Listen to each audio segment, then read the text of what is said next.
ஜனவரி 23ஆம் தேதி தமிழகம் வருகை தரும் பாரத பிரதமர் திரு நரேந்திர மோடி அவர்களையும் அனைத்து தேசிய ஜனநாயக கூட்டணி தலைவர்களையும் வருக வருக என வரவேற்கிறோம். இங்கனம் கே எம் சுந்தரம் மாநில தலைவர், அயலக தமிழர் பிரிவு, கேபிட்டல் கர்ணன் மாநில ஊடக பொறுப்பாளர். தமிழகத்தில் திமுகவின் குடும்ப மற்றும் ஊழல் ஆட்சி அப்புறப்படுத்தப்படும் என மத்திய அமைச்சர் பியூஷ் கோயல் தெரிவித்துள்ளார்.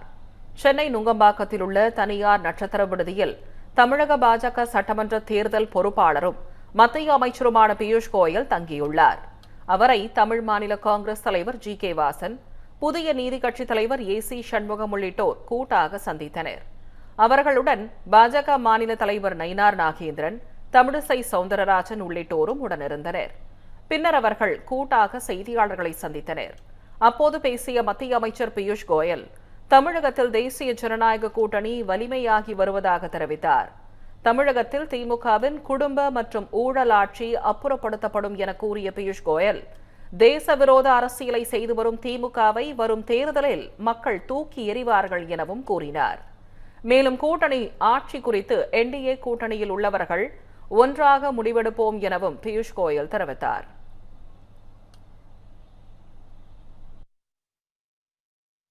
NDA government which will serve the people of Tamil Nadu, which will bring good governance, which will bring development, and which will take prosperity and welfare for every section of Tamil Nadu, be it our youth, be it our fishermen, our sisters and daughters, be it our farmers.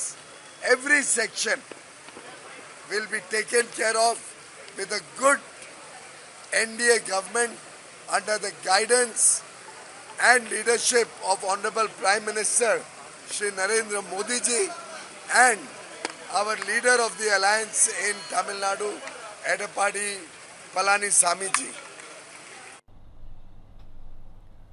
இதனைத் தொடர்ந்து செய்தியாளர்களிடம் பேசிய தமிழ் மாநில காங்கிரஸ் தலைவர் G K. Vasan, தேசிய ஜனநாயக கூட்டணி தமிழக மக்கள் விரும்பும் பலமான கூட்டணியாக அமைந்துள்ளதாக தெரிவித்தார். திமுகவை வீழ்த்த வேண்டும் என்ற ஒத்த கருத்துடைய அனைவரும் ஒன்றாக திரண்டு வர வேண்டும் எனவும் அவர் அழைப்பு விடுத்த ஜி.கே. வாசன், தமிழ் மாநில காங்கிரஸ் வரும் சட்டமன்ற தேர்தலில் தனி சின்னத்தில் போட்டியிடும் எனவும் தெரிவித்தார். மேலும் தேசிய ஜனநாயக கூட்டணியில் எத்தனை தொகுதி, எந்த இடங்களில் போட்டி என்பதெல்லாம் கூட்டணி உறுதியான பிறகு அதிகாரப்பூர்வமாக அறிவிக்கப்படும் எனவும் ஜி.கே. வாசன் கூறினார். பாரதிய ஜனதா கட்சி, என்டிஏ, அண்ணா திராவிட முன்னேற்ற கழகத்தினுடைய கூட்டணி, தமிழகத்தினுடைய வெற்றி கூட்டணி, மக்கள் விரோத திமுகவை வீழ்த்தக்கூடிய பலமான மக்களுடைய நம்பிக்கையை பெற்ற கூட்டணியாக உருவாகி இருக்கிறது. ஒன்றுபடுவோம், செயல்படுவோம், வெற்றி பெறுவோம் என்று இந்த கூட்டணியிலே அனைவரும் ஒன்று சேர்ந்து ஒத்த கருத்துடையவர்கள் எல்லாம் திமுகவை வீழ்த்த வேண்டும் என்று கேட்டுக்கொள்ள விரும்புகிறேன். தனி சின்னத்திலே தமாக போட்டியிடும்.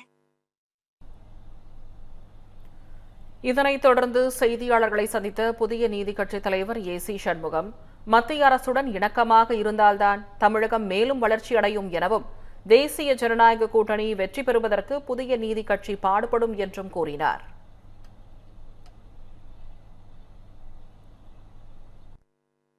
மிகப்பெரிய ஒரு சக்தியாக இந்த தேர்தலிலே பணியாற்றுவோம். தேசிய ஜனநாயக கூட்டணியை வெற்றி பெறுவதற்கு எல்லா முயற்சிகளும் எடுப்போம். அதே போன்று மத்தியிலே பாரத பிரதமர் இந்தியாவை ஒரு வல்லரசு நாடாக மாற்றிக் கொண்டிருக்கிறார்கள். உலகம் முழுவதும் நாம் இராணுவ தளவாடங்களை ஏற்றிக் கொண்டிருக்கிறோம். தமிழ்நாடும் பாரதிய ஜனதாவினுடைய மத்திய அரசோடு இணக்கமாக இருந்தால்தான் தமிழ்நாடு மேலே வர முடியும். தேசிய ஜனநாயக கூட்டணியினுடைய ஆட்சி தமிழ்நாட்டிலே நம்முடைய எடப்பாடியார் தலைமையிலே பாரத பிரதமர் திரு நரேந்திர மோடிஜி இணைந்து இந்த தமிழ்நாட்டை முன்னேற்றுவதற்கு அனைவரும் தமிழக மக்கள் பாடுபட வேண்டும் என்று கேட்டு விடைபெறுகிறேன்.